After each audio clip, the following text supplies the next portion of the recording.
Imagine a 3-year-old child is walking around the house. Suddenly he runs into your dog and begins to pet him. The child wants to play, so he picks up a toy and throws him across the room. Instead of turning and running after the toy, the dog turns and bites the child in the face. The child needs 300 stitches and facial reconstructive surgery. What was the first breed that came to mind after hearing of that story? I would guess a pit bull. But the New York Times in 2015 showed there was in fact a golden retriever that caused harm to this child. Pit bulls are easily the most feared breed in America when many people know very little about them. Pit bulls are unfairly viewed as aggressive when in fact they are loving and loyal pets. I used to work at an animal hospital, which gave me the opportunity to find an appreciation for this breed because we were able to work with a lot of the abandoned pit bulls from the area.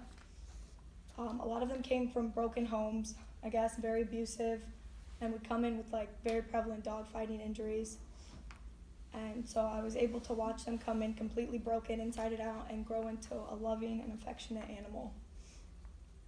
Today I will talk about how pit bulls are viewed as an overaggressive and violent breed by our society, the two major reasons on how they became to be viewed as such, and tell you why our society needs to shift their views on them.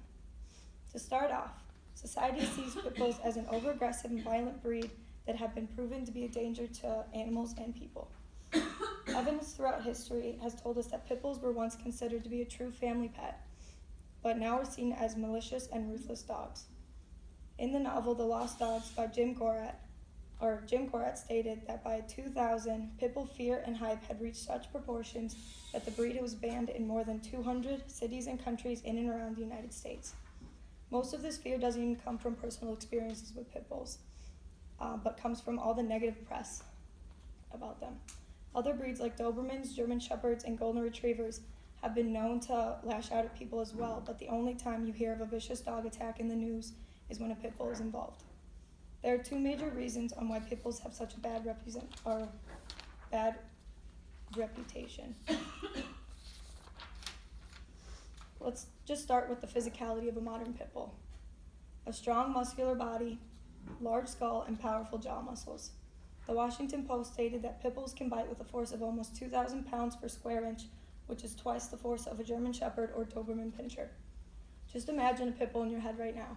I mean, they're not the cuddliest looking dog breed out there. So it's very easy to see that with their strength and overall potential to cause harm, why this would cause an ignorant fear in people.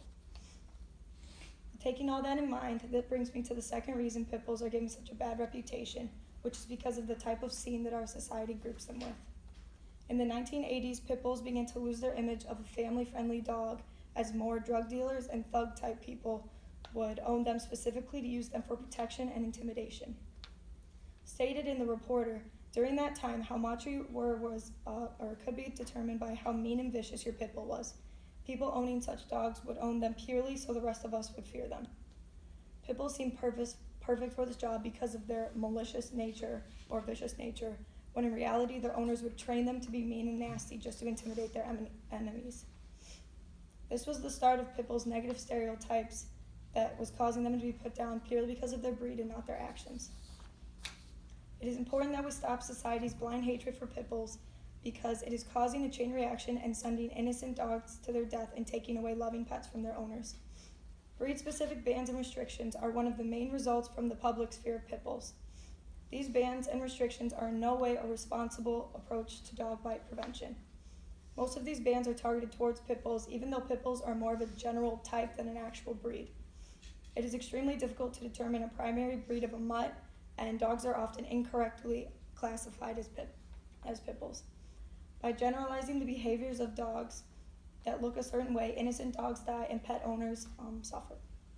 The American Veterinary Medical Association, who has been fighting these bans since the start of them, states that responsible ownership prevents dog bites. Breeds do not predict behavior.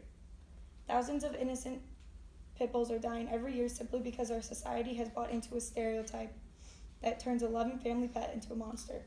The people behind these bans are looking to limit dog attacks, but if we do not shift our views on pit bulls and see them for the loving, loyal dog that they are, then this will eventually wipe out an innocent breed that simply does not deserve it. Today we went over our society's negative stereotypes our negative views on pit bulls, how they came to be given this horrible stereotype, and why we must break old habits and learn to view pit bulls as the loving, loyal dogs that they are. Pit bulls are unfairly viewed as aggressive and loyal, or pit bulls are unfairly viewed as aggressive when in fact they are loving, loyal pets. I'll leave you with this challenge. Next time you see a pit bull walking down the street with its owner, go up and ask to pet it, and let me know whether you're terrified or whether that dog put a smile on your face.